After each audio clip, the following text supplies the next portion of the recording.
Good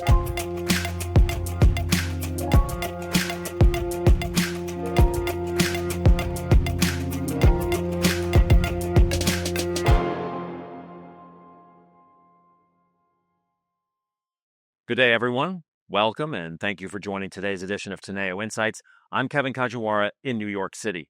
A recent leaders piece in The Economist magazine put it very succinctly, quote, "In the expectation that AI will be transformative, large American tech firms poured over $400 billion into data centers and other necessary infrastructure during 2025. By one estimate, a staggering $7 trillion will be spent by the end of the decade. Yet revenues from AI so far amount to a measly $50 billion a year, about an eighth of Apple or Alphabet's entire annual revenue. Some 800 million people worldwide use ChatGPT, but when it comes to adoption by businesses, the numbers are still modest. Just over 10% of businesses with more than 250 employees say they have embedded AI into their production processes. A survey by MIT released in July found that 90% of businesses' AI pilots failed to generate a return at all. A key indicator to watch in 2026 will therefore be the rate of formal adoption and the extent to which these efforts are succeeding, unquote. Meanwhile, the U.S. equity market has become highly dependent on the sector, and capital expenditure to power AI contributed as much as 40% of U.S. GDP growth in early 2025. So 2026 is a year in which questions will need to be answered. Here to help us think through all of this, I'm joined by two colleagues. Sparky Zivin is a Teneo Senior Managing Director and Global Head of Teneo Research. Among other things, he and his team use advanced AI-driven analytics to shape critical strategies for our clients. And Ryan Cox is Teneo's Global Head of Artificial Intelligence. He leads our AI advisory efforts and partners with senior management to shape our own AI strategy. So, gentlemen, thank you very much for joining us today. And I want to start with the AI outlook for 2026. A few weeks ago, Teneo issued its annual CEO survey. Teneo CEO Paul Keary and Chair Ursula Burns were on and spent a lot of time talking about AI. But in my intro, I talked about these numbers. They're huge, and investors are starting to look for where's the return on all of this. So, Sparky, you conducted this survey. I'd like to start with you, perhaps, and get your take on what the CEOs were saying and what you think that means as we kind of head into 2026 here. Yeah, the pace of investment is not slowing down. We asked specifically among the investors and the CEOs, how much are they expecting to continue that rate of AI investment? And AI was the one place where the rate of investment was expected to increase faster than 2025. So the chips are down. They are continuing to put their money into AI infrastructure, AI training, AI investment in their people, their tools, their technology. But the clock is ticking. The investors expect that ROI to come much faster than the CEOs are comfortable with. We had a majority of investors say they want to see meaningful returns on all of that incredible AI expenditure within 6 months. Only a tiny fraction of CEOs felt that was even remotely possible. Now, where they are seeing the best returns, where they're starting to see that real progress, is around internal efficiency. They saw a lot of gains and some good progress on things like HR policies and compliance. They saw a lot of benefits around internal process management. Where they saw a little bit more lagging, only about 40% of CEOs said they were starting to see real returns on anything customer facing. And that's where you're going to see that transformative change, and we're just not quite there yet. So, Ryan, let me bring you in on this, picking up on what Sparky was just talking about. With this imperative from investors and most likely boards as well, what are you starting to see practically, happening, and what's differentiating those that are starting to see greater success, and those that are having trouble, and are some. I know this is a generalization because we're talking about a lot of different industries with a lot of different resources available to them, but nevertheless, when we're talking about sort of the Fortune 100 level companies, are sort of best practices really starting to emerge that are practical, and what are they? Yeah, no, absolutely. That's a great question. So I think when you look at 2024, 25, You did see a lot of what Sparky mentioned, which is the efficiency plays. Those are generally a little bit easier, a little bit more accessible, but ultimately where you're looking at the big chunky returns have a bit higher risk. And those are some of the growth areas, new product lines. They're harder to do. You have to have a lot more what I call scaffolding in place. So that's technical infrastructure that has guardrails and tests for quality and things like that. And that takes a lot longer to build. So I think we will see that start to ramp up. The stakes are clear that that's where the world is going. It's no longer acceptable to say, oh, I saved, a few hundred, a few thousand hours. It's moving very much into that space of how do we augment our business lines and grow and earn new revenue? And I think the real winners are learning that ultimately you have to power human plus AI to bring that to the next level, to bring fruit to those initiatives. This is kind of a question for both of you on this front. And it is, are you seeing that it is companies where, say, the CEO and that immediate the immediate C-suite around the CEO, they are taking command of this, are having a greater impact than if they have sort of delegated lower down? I guess the second way of asking that question is it companies are saying, hey, we have to have an AI strategy, let's go build one, versus what is our overall strategy and how does AI aid that? What is it capable of today versus we need to start thinking about the longer term planning here? But from a managerial perspective, what practices are emerging that you can see? So this is something that we specifically asked about in the CEO survey. And what we found was, compared to last year's data, CEOs are actually starting to shift more of that implementation and that technical development to dedicated resource within the company. So they're really starting to put more of an emphasis on the role of the CIO, the CTO, to build that more complex, more difficult implementation for AI technologies that goes beyond what the folks who are bootstrapping AI across the business can do on their own. But one other interesting thing that we did see is when we look at the mega cap companies, the biggest respondents in our survey, the CEO tends to be more involved farther down that chain. So they actually are more involved in upskilling with their people and building the development and finding the opportunities. Those mega cap CEOs tended to be the most plugged in the AI journey. And I think we're seeing that as well in digital transformations. And this isn't much different than that, right? This is looking at across the organization how complex parts need to move together. And that's where we see the C-suite engagement. It's no longer about someone in technology sprinkling some AI on parts of the process. It's really thinking about how do you reimagine the business as a whole. And we're seeing that in earnings calls as well. Like just in January, TD was looking at how they reimagined parts of their entire mortgage process, increasing revenue by 26%. But that's an entire function and not just talking about AI as a specific piece. I mean, in 2025, it seems that there were it was just the aside from the geopolitics and the kind of chaos of a new U.S. administration, AI was the key subject, and a lot of it was a lot of focus has been on the amount of money that's being poured into it. A lot of it is about the competition between those who are developing the technology, NVIDIA becoming the largest company in the world, so on and so forth. But there was another element of this, right, which was that I would call it the FOMO element. Everybody had to be in, everybody had to have a program, and so on and so forth. How would you characterize where the CEOs in particular are in terms of their kind of educational journey on this? I mean, have they become much more realistic? I know you and I have had this discussion in the past, and you and I have as well, Ryan. Like, what AI is and what it is not as yet, and therefore what the expectations are that you ought to be instilling in your workforce, in your customers, in your board, and in your shareholder base. Yeah, I mean, when I talk to clients about this, I hear two things. AI is a chatbot that I can just hand out to my people, and all of a sudden I can now do everything that I need to do with a chatbot, or AI is the everything machine, and I can have it solve all of my problems. And the reality is it's somewhere in between right now. And nowhere we're seeing more of this surfacing is around agentics. Agentic AI is that transformative jump from the chatbots that we've been playing around with the last couple of years to AI that is actually genuinely useful in doing complex tasks and being able to really take over big parts of your employees' workload in a much more meaningful and constructive way. And we're starting to see some really good examples of that coming out now. One example that has gotten a lot of attention is UPS. For years they've been using relatively old school algorithmic deterministic AI to help plan more efficient routes for their drivers, and it's worked really well for them. They've been able to save a lot of money.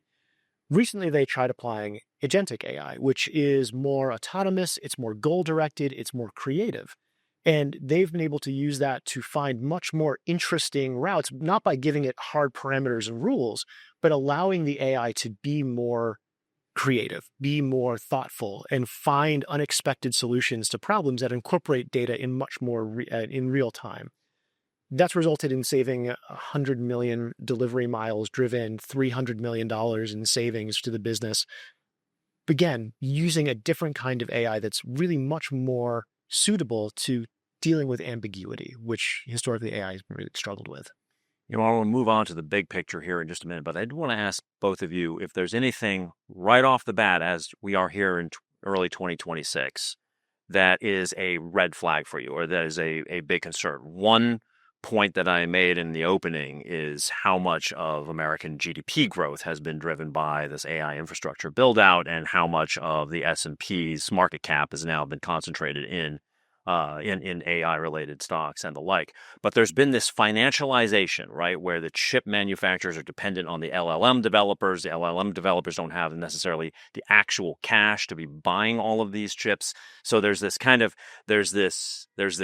sort of perfect, kind of ecosystem in a way that will be perfect until it's not. I guess, are there things that are building that are concerning to you here? NASDAQ recently put out a study that found about more than 90% of CEOs felt that we are currently in an AI bubble. But I think the reassuring thing that they found in that same study was that 72% felt that was a slowly deflating bubble, one that was not going to burst and have massive ramifications for the broader economy, drag down the stock market, affect employment. It was going to be more of a gentle adjustment as these things work themselves out within the AI industry. It wasn't going to bleed out across the rest of the economy. And I think when you look at the economy in terms of this infrastructure that's getting built, it's being used. It isn't like in the past where you've had infrastructure build outs that you sort of build it and hope people are going to use it. Like every token is literally being used and consumed at large globally. So I think because you get these cases of, people are excited, they're building things, they're experimenting. Of course, there are going to be parts of this that look like a bubble and may actually slowly deflate. But I think you also have a lot of opportunity and a lot of scaffolding that's going to be built around that. And what that means, there's going to be more jobs, there's going to be more opportunities, and there's going to be more areas that people can drive revenue and growth. I would say if we let it. And I actually think this is potentially one of those other risks that, beyond the systemic risk of the industry itself, there's the perception of the industry. And we're starting to see real homegrown backlash against AI as a technology, AI as an infrastructure and resource hog, and really the scapegoating of AI for any number of societal or political challenges that we're facing right now. And it wouldn't take very much for that to become a big wedge issue in the upcoming elections, or frankly, just be this bottom-up groundswell of, populist angst against the technology, which could force regulators to slam on the brakes when it would be the worst possible time to do that. And yet, at this point, these worst case scenarios have not come to pass. We are not seeing massive loss of jobs because of AI. If anything, we're actually seeing greater hiring because of AI or related to that. Is that also that's also been borne out in the survey? Yeah. 77% of CEOs have said that they expect more entry-level hires. So that kind of runs counter to the narrative that people are whispering on the streets. What that might mean is for some of the grads, they have to reskill, retrain, but ultimately the utility is they're AI native. They're coming into these roles. They're able to see things and new processes and bring new ideas that predecessors haven't really seen. And, it's as a learning stepping stone, that's how you build your organization and ultimately future proof it. So last question on this front, and you just brought us something very interesting about, the people who are going to be entering the workforce, current students and college students and the like, needing to be reskilled and retrained to a certain degree. given the novelty of all of this industry, right, and given that so many of the leaders of it are obviously in the companies themselves, is the higher education system in the United States producing these reskilled? I mean, do they have the skill set in order to get them trained up, and in the numbers that we're going to need? I mean, the short answer is no, not even close. We were talking before we started going about, what are we see as some of the big geopolitical challenges here, and what's the role of China in all of this. China has adopted an AI fully integrated approach to education starting in grade school, where students in China learn how to incorporate AI technologies into their work with problem solving and doing fundamental research, and then actually starting to build with AI from a very, very early age. Meanwhile, here in the US, we're having very spirited and very helpful debates about whether or not AI has any place in education at all. And I worry that while that's a very noble and thoughtful conversation to have, it's past that point. So I'm going to take the counter just for fun. I'm going to say the US is well positioned in the sense that it's a very liberal arts education. It's thinking about how to think. And ultimately, the best thing that we can do to work with AI is to maintain our human condition, our human creativity, the way that we connect the dots and build things is ultimately going to keep us out of these positions where, AI is just training on itself, like a snake eating its tail, right? So we need that human creativity. We need the ability to have lateral thinking. And yes, it is important to have AI awareness and education, but I think that starts particularly at the younger aspects of the education spectrum of how to think as a person. And I think the U.S. is positioned well in that regard.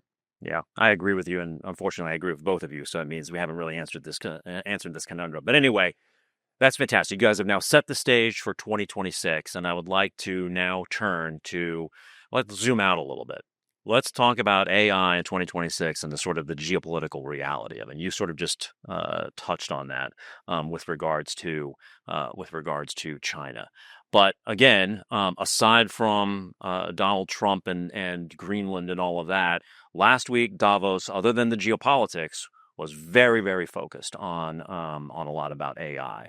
And you've kind of hinted at this a little bit, but we are now looking at AI not just in terms of the individual commercial attempts that are being made at a lot of companies, but that this is national security oriented critical infrastructure for the United States, and therefore the same is true for China, and then everybody else is kind of caught in the middle to a certain degree. Talk about how you see that kind of playing out this year. Yeah, it is. AI is transitioning from just another transformative technology to being a critical piece of national infrastructure. And you see this playing out in physical investment in where they're going to be building data centers. You see that in data sovereignty and sovereign AI initiatives trying to build and host their own domestic AI capabilities so that are not reliant on unreliable third-party nations to be the developers there. It is now truly a strategic priority for countries that want to be relevant in the future. There's just no way of escaping it. Relying on other people to develop your fundamental technology is no longer tenable. And Ryan, when we talk about AI infrastructure, we're usually talking about the data centers as an example, but really it's broader than that, right? And so one of the differentiators about who's going to win and who's going to lose in all of this is who can power all of this stuff, right? And are the energy policies of the United States or the energy policies of China or energy policies of anybody else for that matter going to keep up with it? I mean, we see how some of these large data centers that say Meta is putting up take as much energy as entire countries in some cases. So are we are we looking at a whole of industry approach from a national level here to the degree that we need to? Yeah, I mean, and you're absolutely right. It's a really complex ecosystem. So, you have to look at the chip manufacturing, you have to look at the data centers, the energy production. The awareness is there. The US has absolutely pivoted in terms of their understanding the need for energy production, rapidly building out new plants and pushing hard to go into that space. I think on the same sense, people are also, from a research perspective, looking at how do you actually make some of these AI models more efficient. So you do that by building some small language models, which are effectively, smaller versions that are lightweight. They can run on edge devices, looking at new types of hardware that can potentially convert light into energy to free up some of this. So I think we'll have to have a multi-pronged approach in terms of new chips that are more energy efficient, data centers that are being built across, our world and within our friendly allies, as well as the chip and infrastructure and manufacturing space. There's a lot that we're looking at, and it's a problem I think that we need to solve as a nation. So when you talk about geopolitics and artificial intelligence, ultimately it usually comes down to U.S. versus China. And, oftentimes there is a tendency to say, oh, the United States is so far ahead of China technologically, 6 months ahead of China or what have you. Obviously, 2025, the DeepSeek revelation in early 2025 was kind of a wake up, almost Sputnik type of a moment. But I'm wondering if that's that sort of how far ahead is really the right way to be looking at this. It seems like the United States and China are pursuing at a national level two very different strategies. And I'm wondering if you could, for the benefit of the audience, characterize those a little bit and whether you think there is merit in one over the other, or is it a hybridization that ultimately, China seems to be going for the United States seems to be going for, let's go for broke. Let's be at the technological edges of all of this. China seems to be looking at ubiquity of employment of all of this to a certain degree. So talk about how you're seeing this now. I think from the geopolitical lens, both countries are looking at this that serve kind of their own national interest. And I think you have to look at then also what is the regulation and what is the issue on security, on privacy. And both countries have very different views. In China and in countries like India, you look at how do you nationalize all of the information of all of the people and put an intelligence layer on top of it. In Europe in particular, there's regulation that pushes heavily against that. Particularly, you look at things like the EU AI Act, where you say, actually, we don't actually want to give our information at this level to these machines, particularly as they're owned by companies and could also make their way back to nation states. So I think there's an interesting paradigm that both countries are playing into. And I don't think either is right or wrong. I think you also look at the gap between the US is probably 6 to 8 months ahead. The open source community, which is a great strategy if you're number two, is pushing that. That will probably close the gap to maybe 2 months ahead, by the end of the year. So I think the gap will narrow.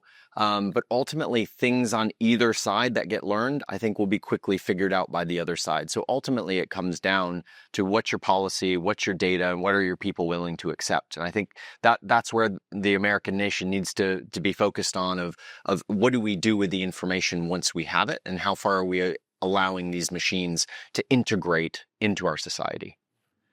I think to understand who's ahead in this race, you have to understand where the finish line is.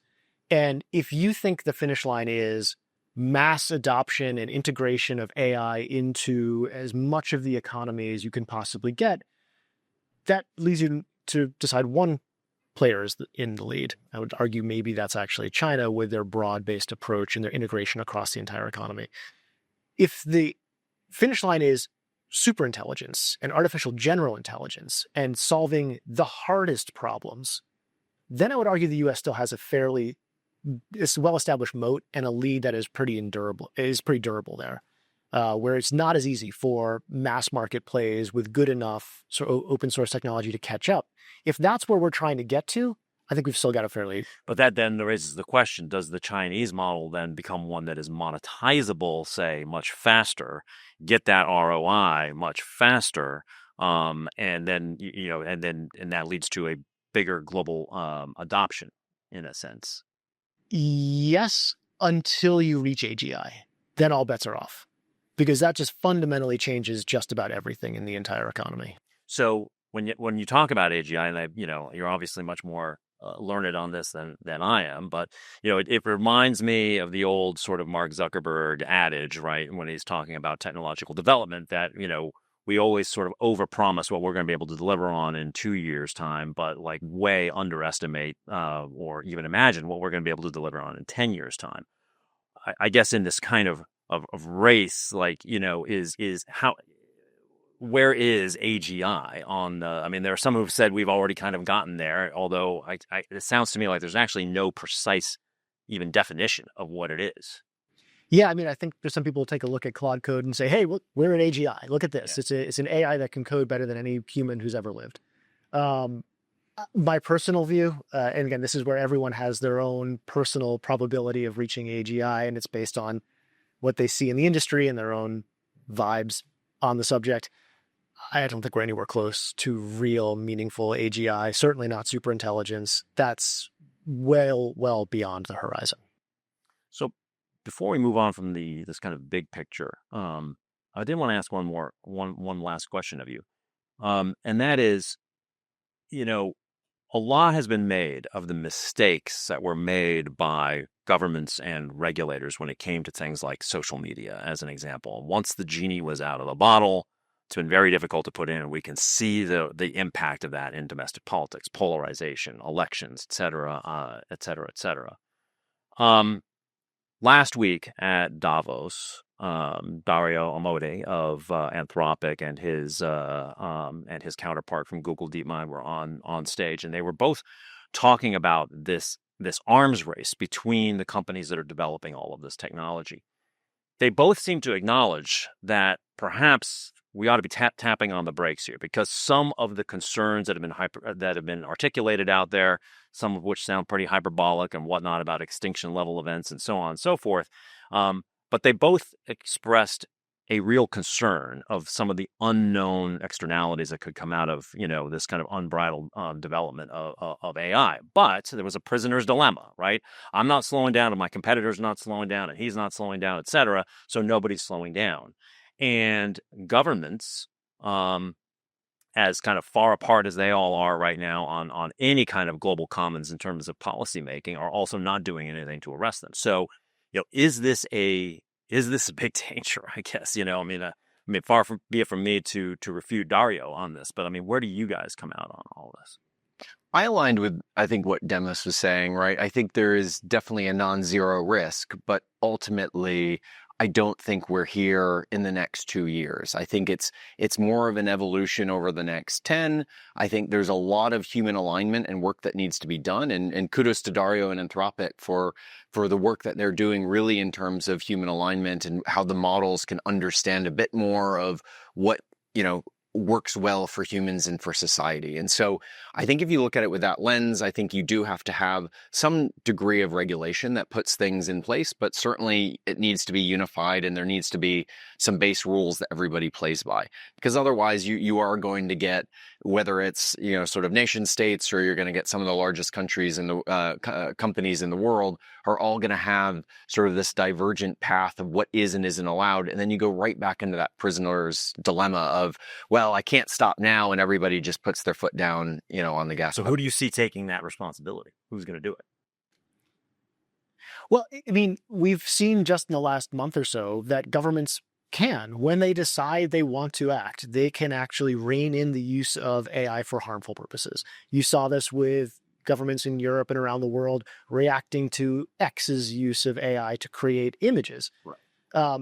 They realized that they actually had some muscle to flex there, and by threatening to pull the app off of mobile app stores, they actually were able to change behavior of an AI company.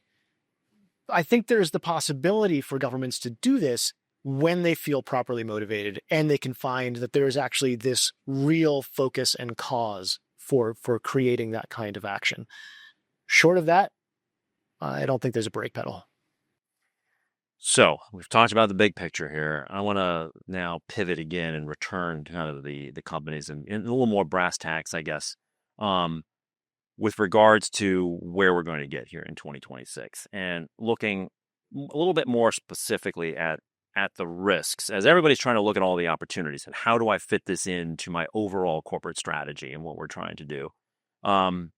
they've also got to look at the risks, not just the financial risks, but everything, including malign actors risks to reputational risk and the like. So maybe we could separate this out a little bit. Let's start with internally generated risk, and so not just what you see emerging on that front, but best practices in terms of mitigation.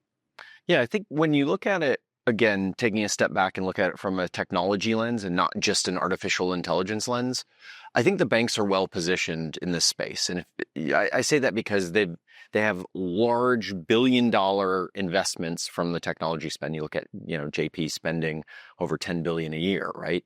And they've been through this before. They've gone through cloud, they've gone through data, they've gone through digital transformations and the like. And so and they're all about risk management to begin with at the highest level. Exactly. And they know the financial repercussions if they don't kind of adhere to that strategy. So I think they're well placed to understand that. And I think that's why you see, certainly there are other industries that are moving ahead with AI, but I think that's why you see the financial services sector charging ahead, is because not only are they putting the money in, but they've had the organizational muscle memory of how do we do this? We have relationships with the regulators. We have internal teams that have done this before. We know how to test what we're building.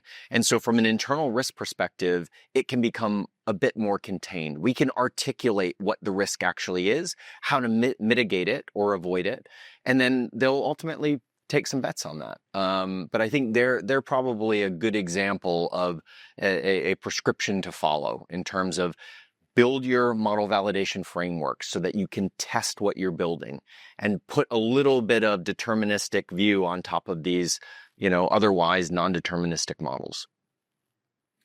One of the things that's it's interesting in that is it's sort of analogous to what I've seen on the geopolitical front. As geopolitics has become a bigger driver of disruption and sort of CEO concern, it's interesting. You look at companies that have always confronted geopolitical risk, like, say, the oil companies and some of the mining companies and the like. They have been very well positioned to manage risk on this because they've built the internal system. Now, even if it's moving to a new lens through which they have to look at it, the muscle memory of how to assess it, how to address it, and how to mitigate it is in there. So, Ryan just talked about the financial sector as an example. But again, they've already got robust risk management programs in place. How do you see this then playing out in, say, industries that haven't traditionally built or needed to build as robust risk management operations internally to get this up to speed quickly? Yeah, part of it's going to be a culture shift. I mean, for the last 2 years, these companies have been rushing AI capabilities out to the hands of frontline employees and saying, figure this out, go build something, experiment. And that has been the right approach. It's been led to the creation of all sorts of really interesting efficiency gains, really cool innovations. The challenge now is, how do we now take that and translate that into true transformation in a way that can be done in a compliant and safe way? And that means we now need to professionalize. We need to actually bring some of that formal risk control that Ryan was talking about, that the banking sector has done so successfully, and bring that culture and that kind of technical savvy to the rest of the economy. And it gets a little bit to what we were talking about earlier with the education system. We need to start thinking through how can we foster that kind of technical capability earlier in the talent pipe. And then what about the external? You already talked about Grok and XAI and like the deepfake situation, which obviously could have huge ramifications for the reputational risk of any company. But I would imagine that this also dovetails with other cybersecurity elements that companies are dealing with, and just misinformation campaigns, and then getting obviously caught up in the national politics of any given country. So let's evolve now, or let's migrate now from the internal risks to the externally driven risks and what they can do. Yeah, we talk to clients a lot about this. It's helping them understand that they're now living in a world where they have almost no control over their brand, their image, where they're showing up and how they're showing up, because it is now trivially easy to create incredibly convincing deepfake video imagery. I was talking to a client last week who I was showing an example of how easy it is with something like Sora from OpenAI, with a one sentence prompt to create an entire conspiracy theory about their brand and then pump that out online at scale. It is just inconceivable how difficult it is for companies to get a hold of that and frankly to detect it and then minimize it once it's out in the wild. And I wish there were a good, slick, easy technology first solution to that. But honestly, the advice that I end up sharing with most of my clients is you've got to play proactive defense here. You've got to get out in front of that, establish who you are, what you stand for, what your brand actually means, so that when those AI generated deepfakes or misinformation campaigns do pop up, there's not that credibility gap. There's not that void, that vacuum that they can fill to define you. It really does put the onus on brands to be far more front-footed and shape their own brand reputation and what they stand for before that campaign goes wild. So let me ask you guys this, because you both are at the vanguard of Teneo's efforts to advise its clients on AI and AI strategy. When you look at and for the audience's sake, we're pretty heavily weighted in Fortune 100 level companies, so large enterprises. If you take out those that are AI related companies themselves, right, just looking at sort of the more traditional industries. When you think about all the things that we've just been discussing over the course of this conversation, the strategies to get a return, being realistic about the technology, the risk mitigation, et cetera, et cetera, et cetera. And you look at the spectrum of our clients, which are diverse, right? I mean, do you feel in general that they are moving in the right path? Are they wildly all over the place still? Is it, are they really asking the right questions, so that you feel like at the end of 2026 we could have quite a different conversation about where corporate America is than they are today? Or is it unrealistic to think that we can, address a lot of the things that you're talking about in that period of time? I think we're moving in the right direction. And I think boards themselves have been really educated and switched on to at least know what they don't know and what questions that they need to start asking. They also know that sometimes they need to ask for external help and bring people in. Boards are also becoming more technologically advanced in terms of members of the board are coming in with more credentials with technology and with AI. So I think leadership from the top is certainly moving in the right direction. I think grassroots, new entries into the workforce are coming in AI native, as we discussed earlier. So I think, really then you got to figure out, how do we adjust in the middle in terms of an education campaign and more AI literacy? I mean, Sparky, you alluded earlier to, over the last 2 years, many times they were just handed a chatbot and said, "Oh, okay, go to it." So I think really the challenge for 2026 is that continuing education of the middle of companies and nudging them to speak up in terms of the processes, the approaches, the guardrails. That's, I think, really where we'll see the pivot in 26. Yeah, I like that optimistic view. I see it a little differently.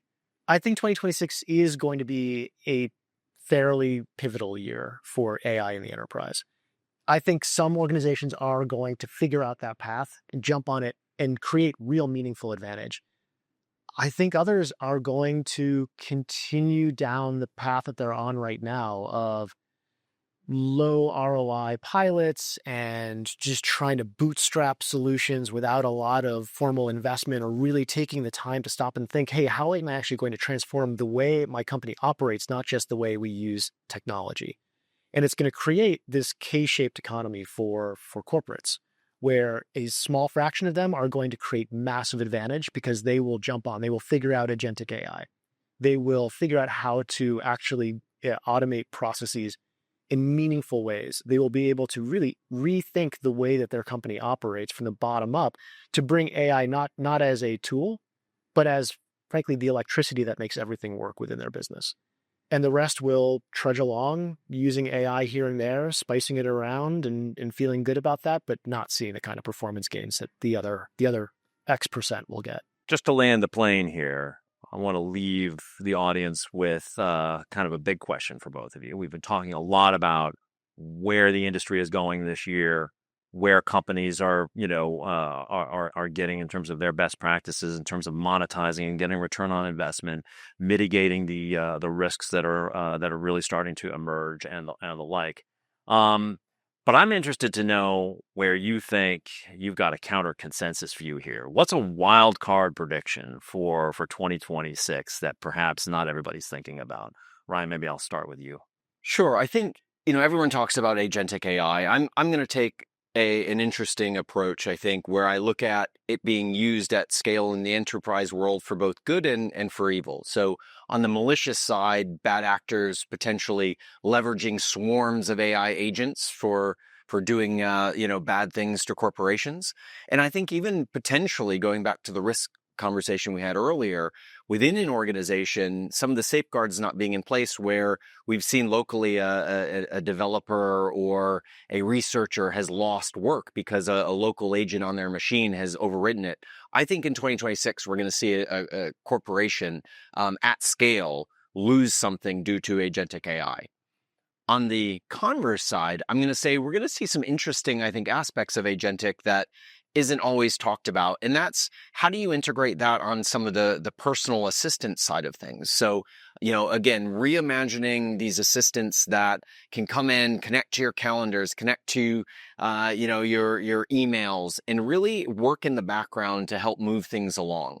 And then even, I think the kind of the bonus part of the answer is, I think, talking to agents is a very powerful way of coming across and working to get what you want done. There's some new technologies that involve, sort of silent talking or sort of how the jaw works without you actually having to vocalize. So if you can imagine a world where you're communicating without talking and having this ubiquitous environment for good, I think you kind of get to see both sides in 2026 will come out as an interesting end to the year. Okay, before I give Sparky the last word here, I do want to go back to something you just said about this point that the malign agent is going to have a very negative impact on a company at some point this year. That ought to be setting off alarm bells a lot. How damaging do you think that could be? Is it existential risk for a company, or is it something that's recoverable from?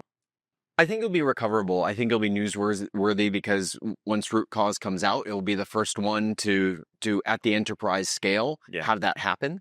But I think, like most technology disasters, within a company, most of them are manageable. You delete a database, but ultimately that happens, sadly, probably more often than we realize. It's just you have disaster recovery in play. So all those typical technology best practices need to be done. And ultimately, I think it will be recoverable, but it will be newsworthy because it's some sort of agent has spun up and done something that originally wasn't really conceived.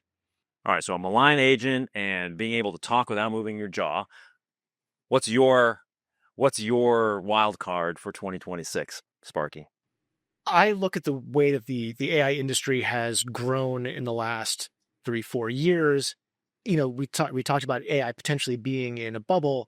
I think what we're likely to see in 2026, my wild card is a little bit of industry consolidation, starting to see some of these big players realizing they are about at the peak of where they can continue to go on their own and start to get consolidated into bigger and bigger plays. I mean, one example would simply be Apple. They're spending a lot of time trying to figure out how to incorporate AI into their products and services. They've inked a new deal with Google. Does it make sense for them to actually bring more of that in-house? Do they buy Anthropic? Does OpenAI say, you know what, we've hit the end of our runway. We're spending more than we can continue to raise. We need to come in-house and go into a bigger organization. So my wild card is that we suddenly see a much smaller pool of players in 2026. So while everybody's been excited about potential for IPOs in this industry, the M&A bankers are also going to be equally excited by what you have to say. Well, guys, thanks so much. We've sort of just scratched the surface on things that are moving, and I think it'd be great to have both of you back as events kind of start to validate or refute some of the stuff that you're talking about, and let's get together again at the end of the year and see how things have played out. But Sparky Zivin and Ryan Cox, thank you very much for joining me today. If you have questions for either of these gentlemen, you can always reach out to us at Teneo Insights at teneo.com, and we will put you in touch. Meanwhile, I want to thank everybody for joining us today. I'm Kevin Kajiwara in New York. Thank you for joining Teneo Insights. See you next time.